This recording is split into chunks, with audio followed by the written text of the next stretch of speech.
you tell us a little bit about what you're going to be speaking about in India? Well, I'm not sure if the Venus star is actually looked at in India at all, and I'm actually really um, excited to see if, Vedic or Indian astrology has in any way also incorporated the Venus star. But yeah, so I'm looking or taking the Venus star to India. So I'm sure that they have, used it or heard of it somehow, but it's the way the Western astrologers have looked at and used and are now using the Venus star as something that belongs in every astrology chart. Mm. So it's like using eclipse cycles with every star point. It's like looking at a fractal mandala that's always kind of activated in your own astrology chart. So I'm going to be showing and describing how to work with the Venus star in astrology charts, and then in the end how natural it is to do that. Because the Venus cycle or the Venus star reflects very natural processes, organic, what do you call it, unfurling that we see with, flowers opening and shells developing and galaxies forming. And so if we look at the Venus star as doing something like that in our astrology charts, we get a very good concept of being a creator in our lives. So yeah, it's very inspiring in that sense, and perhaps not how a lot of astrologers kind of use astrology, but when you look at Venus on the deeper level and the cycles that she's made and what her, let's say, numbers are associated with Fibonacci sequences and with the phi ratio, we get a really good sense of natural growth and development. So being on the ball, let's say, of where the Venus star is being activated for yourself is to be, to me, very much part of that. And of course, I like to use astrology in that way, like where can we get the most benefit for ourselves, for our own evolutionary sort of growth and that type of thing. And then looking, like in India, we've only got, is it 30 minutes lecture that we're doing? We've done a paper and stuff. So, I mean, this is a workshop that I can do for 2 days. So, Yeah, sure. We got a bit longer than that. There's some translation. Obviously, oh, yes, the okay. challenge we have is that um, they don't speak English. And I was just going to say, they probably have something like the Venus star. It just has a different name, which Yes. the more I study Vedic astrology, the more I realize that there's a lot of similarities between the two systems. It's just the vocabulary is different. Different. The definition are the same, but the actual word is different. And there are a lot of techniques that we don't use in Western astrology that the Vedics have been using, for thousands of years. So they probably do have a Venus star. It's just a matter of finding out what it is that they're calling Yeah. it, and how they're using it, which is probably going to be a little bit different as well. Mm. Yeah, Julie, can you tell us a bit about Australian astrology? I mean, how are things different down there than they are Well, are around they here? different? I'm not sure how different they are. We're pretty much based on the Western sort of, well, the astrologers that I'm connected to. I know there's Vedic astrology here Mm. and Chinese astrology and all that type of thing, but I'm not very much connected to that. I find that there's enough in one strain to look at. But something that's probably been quite significant in my astrological world is always looking at the stars. So that when I learnt astrology and from who I learnt it from, and now that I teach students, I need to make sure that I understand it in the sky. Yeah. Right? I need Mm. to understand how it is in the sky. And Australia is, of course, got our, wonderful big open Milky Way and sky that we've always connected to, perhaps a little bit more than living in big cities around other places in the world. And of course, you see different constellations than we see up here. The Well, we Southern see Cross. very much the constellations around the ecliptic and stuff at different times in the year. Yeah, Different but you see the lower Southern and Cross, higher in and the we don't. sky. Yeah, the Southern Yes, that's Cross. right. Yeah, I Yeah, remember. and we don't see the North Star and that type of thing. So it is somewhat a different landscape, and it can be confusing. But yeah, we've grown up under the big skies, Hmm. so perhaps there's I don't know, there might be that sort of other different wonder about exploring astrology more coming down from Australia. Or that's how I've developed it anyway. And Um, just to sort of throw this in there, you're a Pisces, aren't you? You're born in March. I am, yes. You wouldn't call yourself a Virgo. You wouldn't go Oh to the gosh, no. opposite. Well, Yeah, yeah. see, that doesn't work at all, Alex, because the I sun, agree the with you. sun is Yeah, still in Virgo. I mean, the sun is still in Pisces. yeah. Wherever it is, north or south. But the way that there's been a few discussions about this, over Mhm. the times and stuff, and I'm a late summer Pisces. Okay, I'm not a late winter Pisces. I'm a late summer Pisces, and that's how I differentiate it.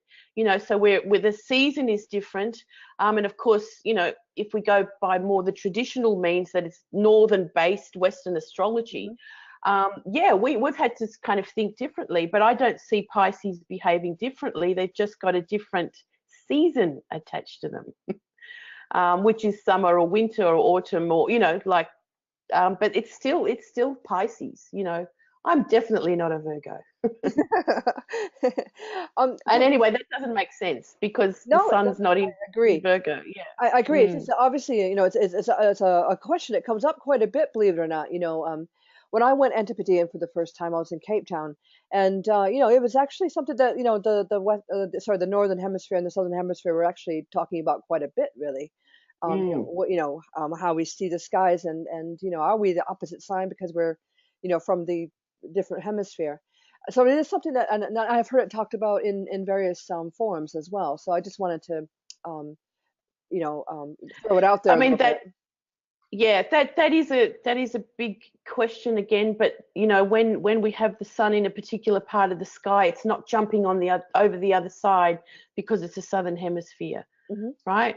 Yeah, no, I agree No, with you completely. yeah, yeah, yeah, It's just yeah. a common question. So perhaps there's a more unified type of astrology ahead of us. That now, I mean, what I see, let's say, shifting in the astrological world is not being so biased on the Western traditions, but incorporating many other mythologies and indigenous kind of understandings of the cosmology and the sky into our astrology, because it's becoming much more universal. And why are we so biased?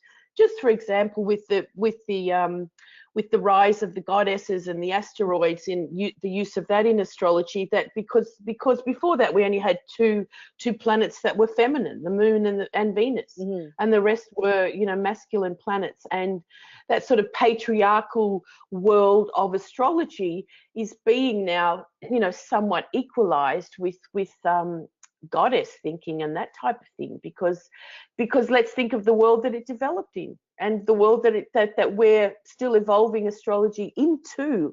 I very much see astrology as an evolutionary, conscious and global experience, as opposed to some kind of doctrine that's been handed down 2,000 years ago and that's it, right? This Mm. is how it works.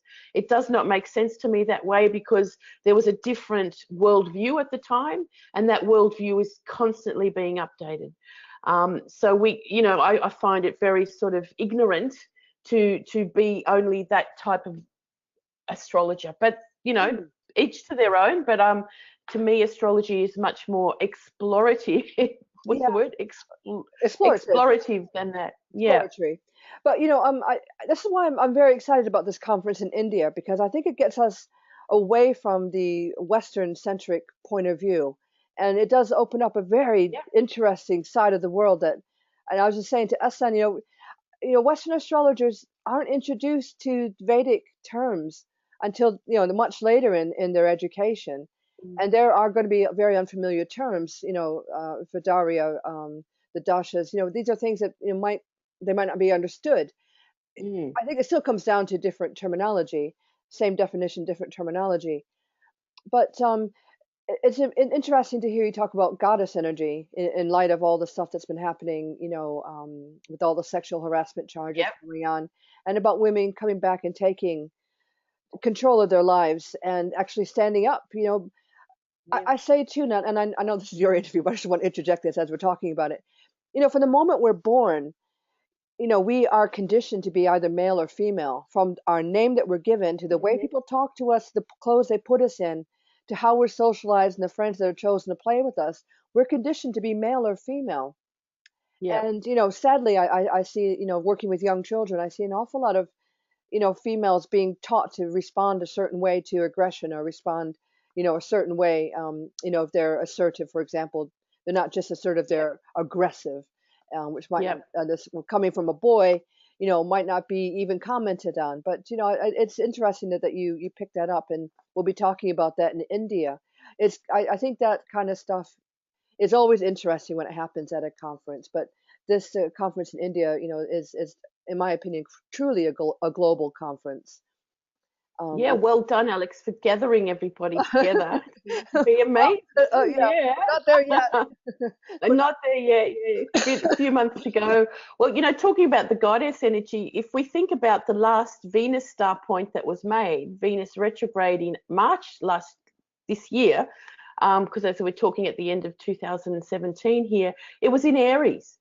And it's been such an Aries Venus year with that goddess energy rising. And so, come on, women. And so, the things that have happened in this 9.5 months have very much been attuned to a lot of that Venus star energy in Aries. Now, the next point is what we call the outer conjunction point, and it's conjunct Pluto. And that's just before the conference. So, significant Terrific. times for sorry? I said terrific, yay. Well, it's in Capricorn, and it's a real kind of focus of it hasn't happened for 248 years, so it's a significant shift in the way the economy, the system, the global system is being run. And of course, we're not going to see it just all of a sudden change. It's been leading up to that, and that's how I look at the Venus star points and find them very significant, as we do eclipses as well. So they just happen a little bit less often. Mm. Well, Julia, tell us a little bit about Cosmic Intelligence Agency. We have quite a few agents coming to Yeah, India. there's what, about 20 of us or something, isn't there? Yes. Yeah. Just tell us a little bit about the work that you do with CIA. Well, the focus of the CIA has always been to, let's say, put astrology out there in a I just want to say more intelligent way than what I saw when I started, years ago, that astrology was just sun signs, and Mm. a lot of the good astrology was being done in our own, let's say, magazines that we shared between us in a community. And of course, it was the rise of social media at the time, so it worked very well for us. And it wasn't like trying to be anyone else but astrologers that love astrology, right? Mm. Like, this is what we do, we're proud of it, we love it, we use this stuff, and putting it out there. So that was the whole sort of concept of the CIA: loud and proud astrologers. And if you don't like it, we don't care, but have a look what we're doing. and Mhm. and it really has worked that way.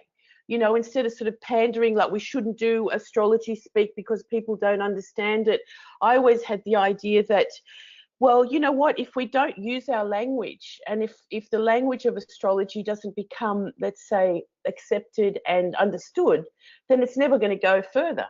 So learn our language, you're going to find out a lot more. And it's so, I mean, we've helped a lot, I know, to turn people on to, there's something more to this than me just being a Leo, you Mm. know.